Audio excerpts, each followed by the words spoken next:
Okay, so I'm going to talk a little bit about what kinds of safety net responses we've seen to food price crisis. And I just want to flag up before I start that I'm going to talk about safety nets, and very specifically about social assistance, basically because that's what we've seen. So there's a whole broad range of different kinds of instruments within social protection, but I'm going to focus quite narrowly on what we've seen happen, which has mainly been social assistance, and specifically social transfers. And the three case studies that we have actually point to three really different contexts that help us to understand what's feasible and what's effective in using safety nets to tackle food price vulnerability. The first is places where we have existing social assistance programs in place at reasonable levels of coverage, not tiny programs that are ad hoc or emergency programs that cover 1,000 households for a couple of months. Programs that are permanent, multi-annual, and cover a reasonable proportion of the population.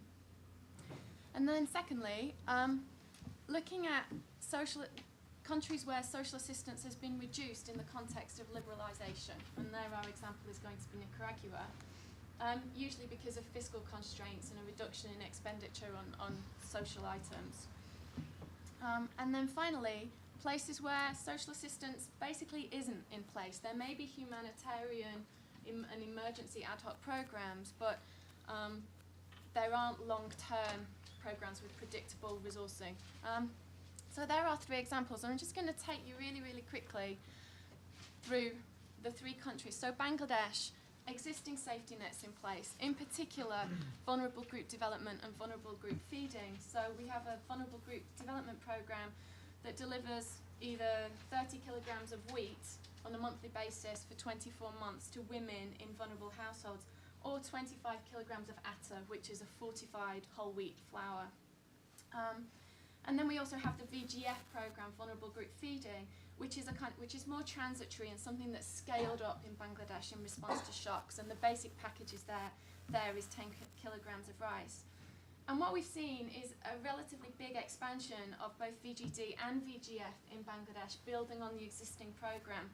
So if you look at the table here, we've got less than 1 million metric tons being delivered in 06-07, up to 1.37 million metric tons in 07-08, and then up again in 08-09 to 1.57 million metric tons. One of the things that I want to flag is that that's just part of how food reaches poor people in Bangladesh. And there's a whole raft of different ways in which food grains are distributed through different kinds of public systems and instruments. And open market sales is one of them that we'll hear about as well. But the other thing that I want to flag is that a very, very large proportion of public distribution of food grains in Bangladesh has been through VGD and VGF in response to the food crisis, but also in response to the two floods that we heard about and Cyclone Sadia.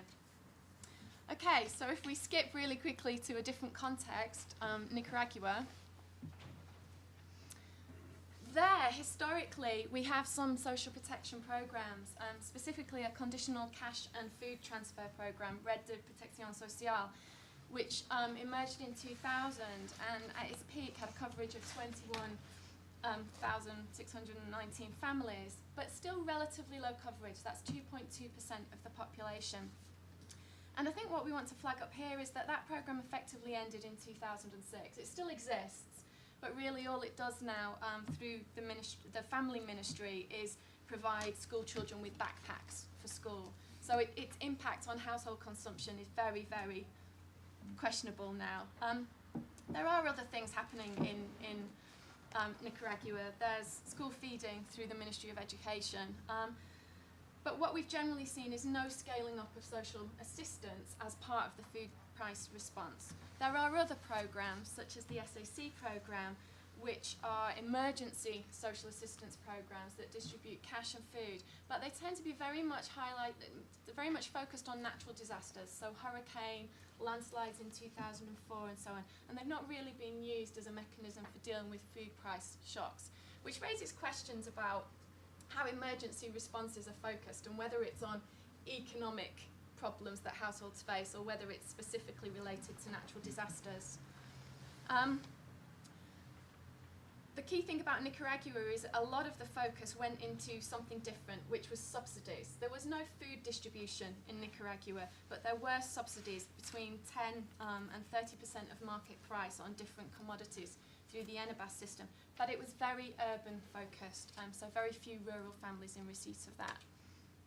Okay, and then finally, and quickly again, onto safety nets in Sierra Leone. What did we see there?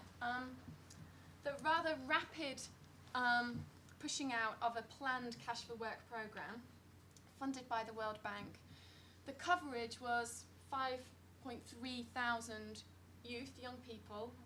You're young up to 35 in Sierra Leone though. And they were offered up to 2 months of public works at $2 a day. And quick back of the envelope, that's about 0.1% of the population. You know, maybe you get up to, you know, 0.5% of the population if you assume that they're in households of 5 people. Other programs were school feeding, scaled up mainly in urban areas, and then also supplementary feeding for nursing mothers and infants. So they're the kind of general patterns that we've seen across those 3 different contexts, and I think they raise for us 4 key issues. The first was that what was already in place was critical. Safety nets aren't safety nets unless they exist before a crisis happens, and I think sometimes in the discussion about food prices we've assumed that we can make new things happen, and I think there are lots of questions about that. But we know we can build on what's already there. So Progressa in Mexico scaled up, probably the best known and longest established social protection program in the world, scaled up from 4 to 5 million households. The second point is that we think that safety nets have actually probably had very limited effects on household consumption. They've only provided a very limited support to household coping. And that's because of 2 things. First of all, there's only been very limited additional coverage. And also that program benefits tend to be really quite small. And I think this brings us to another. I don't know if you've put this additional point in, but we do need to say that where they exist, safety nets have helped households. They've been a buffer against the impact of food price increases. And one of our best examples of this is Ethiopia in 2007 through May, June, July, August. People presenting themselves at therapeutic feeding centres in southern nations were not productive safety net beneficiaries. It was non-beneficiaries who were presenting themselves for therapeutic feeding. So we know that there is a buffering effect. But I think this question of what additional coverage do we get from these social protection programs is really important and brings us on to a next point about targeting. And a question for us about whether using social protection or trying to capture part of the food price shock debate to get to pay more attention to safety nets could be quite a dangerous thing to do, because it may mean that we focus more on transitory shocks and we start to obscure long-term chronic poverty. And one of the things that we've seen in terms of targeting of safety nets is a lot of talk about a new caseload. So people who weren't poor before but are poor because of food price increases. People who are experiencing a transitory shock that they can recover from, and how do we support them?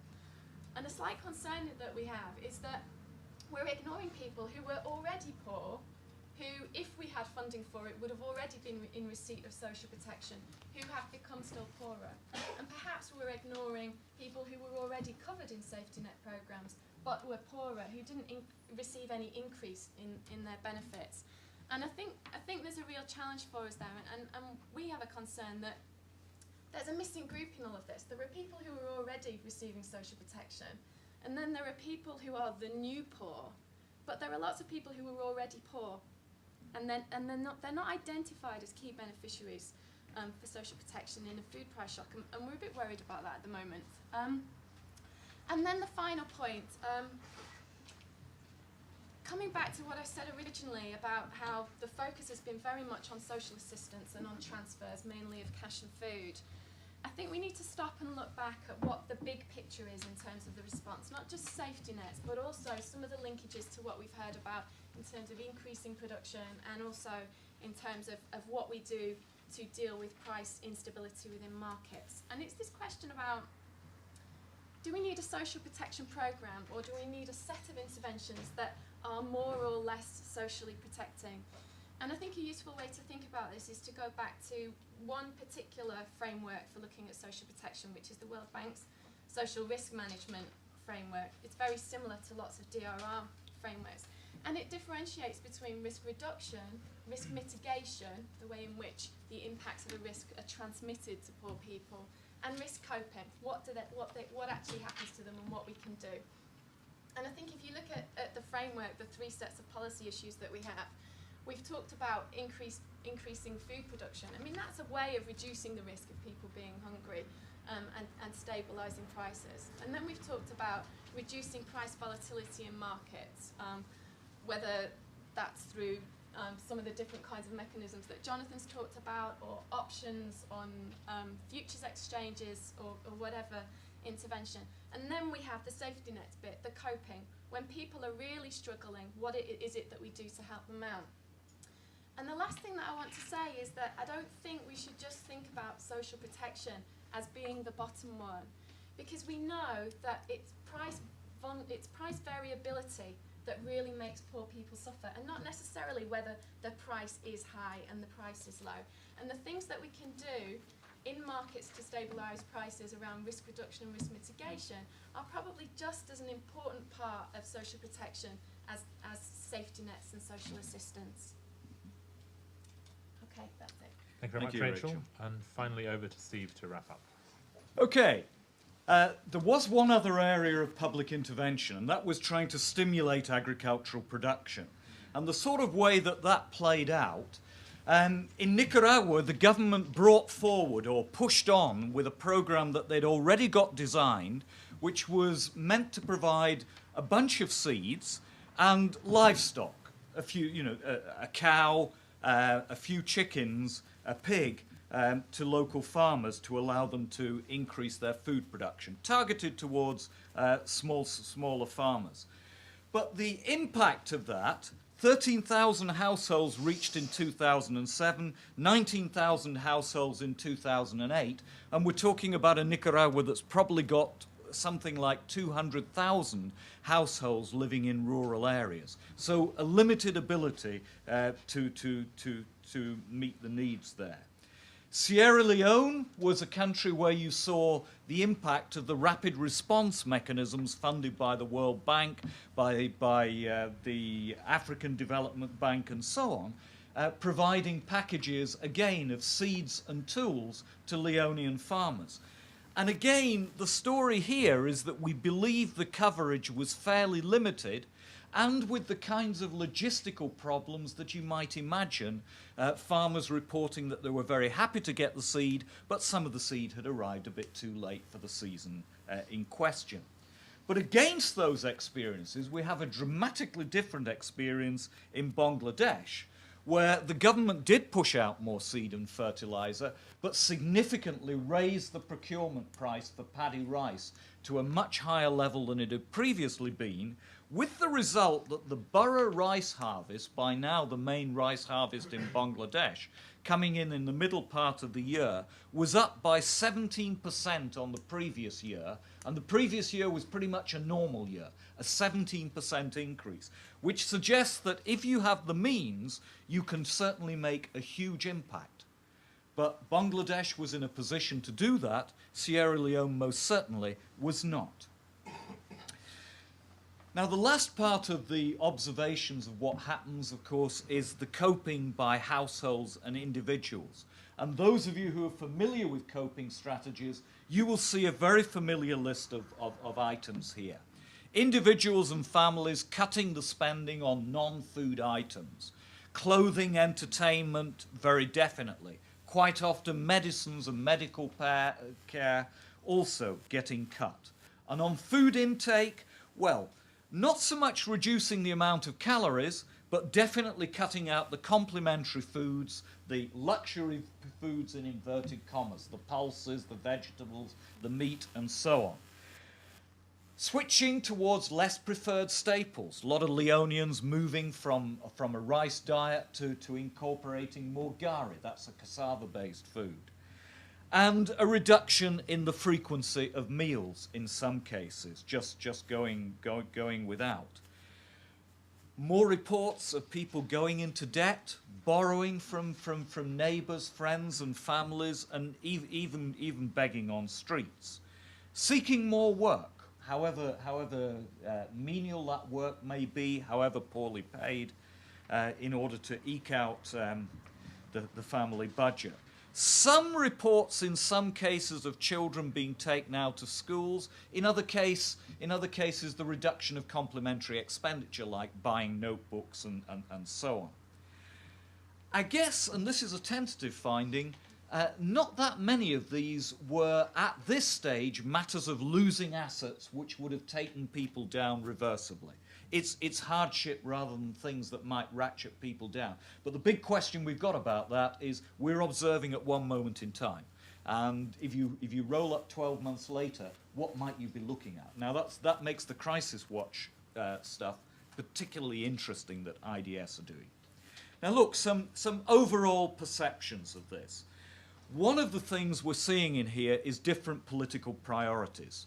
And we did see in all of this a bias towards protecting consumers, a bias towards urban consumers. And yet, paradoxically, in all of these countries, there is a revival of interest in farming and a greater focus on food security than we've seen in the past. But the initial bulk of actions tends to be orientated towards we've got a problem with consumers in cities. And on political priority, country context, country history matters so much. In Bangladesh, we have a beautiful description of how Bangladeshi policymakers in late 2007 were haunted by the past. The 1974 famine, the 1943 famine, quote unquote, we may be inefficient here in Bangladesh, but when it comes to rising food prices and the spectre of famine, my goodness, we get our act together. Beautifully put by Hussein, who carried out our study on that. Nicaragua, halfway between a government that used to be statist and a government that has inherited a liberal market state, and very contradictory currents of opinion in the Nicaraguan leadership about do we stay with liberalized markets or do we try and get back to the kind of state-controlled structures that we had in the Sandinista government of the 1980s. And Sierra Leone, the one word on the priorities here is when you look at what Sierra Leone did with very, very few means and very limited administrative capacity, it's almost a textbook series of measures across market stabilization, stimulating production, and social protection, but with limited ability to do it for obvious contextual reasons. This is to repeat what we said before on markets. Volatility as important as levels, and in the case of Bangladesh, very much consumer confidence was vital. And we have a dramatic counterexample of this, which was the Philippines in early 2008, where the measures taken there by the government were almost designed to create panic about rice supplies, leading to localized hoarding. Very much a tension between the short-term pressures to do something about price rises, particularly for African cabinets. We must be seen to be doing things. In imperfect markets, great tension over any confidence in liberalized markets versus a distrust of private traders versus, as Jonathan has pointed out, the medium to long-term agenda of creating markets which react better to these kinds of circumstances and produce less marked price shocks. For those of us who are agricultural economists, there are some embarrassing areas in this where we're asking ourselves, can we actually explain what happened? Sierra Leone was able to keep its rice price increase to only 70% at a time that world rice prices were going up by much more. It's not absolutely obvious why that happened. In Nicaragua, there's a puzzle about what happened to the rice prices there that seemed to be initially only explicable in terms of oligopoly in the rice chain. Very little data, very little time for analysis. And in general, in looking at the reactions here, very little monitoring and evaluation. So we're dealing with limited evidence to say what happened. Final slide, Chair. Feasibility and effectiveness, the big questions. What was feasible, what was effective? We've said this before, but it's worth repeating. What was in place before the spike could be built on if you had things that did things. Now, we've heard this about social protection, but it equally applied in matters of production. Bangladesh could scale up its borrow rice production because the administrative structures that allowed them to take action were there. In the case of Nicaragua, there were plans to expand state distribution of grains through ENABAS, and the Hambricero program of seeds and livestock was already on the drawing board, or it was beginning to be rolled out. So there was the possibility to accelerate that. The importance of acting. A lot of the policymakers, the report back is, we weren't quite sure that this was going to be effective, but we had to be seen to be doing things. The importance of psychological confidence at a time of an almighty shock to consumers. And our final, last question, where we'd love to be able to give you an answer to this, but we have to just put it up in big lights. Coping was terribly important. We heard from many of the focus groups, the citizens saying, we really appreciate what government did when NGOs acted, we really appreciated that, but quite frankly, it was rather little. We got a few days paid work, we got a little package of seed, most of what we did was our own. And that sets very big questions for policymakers on public response. Thank you very much.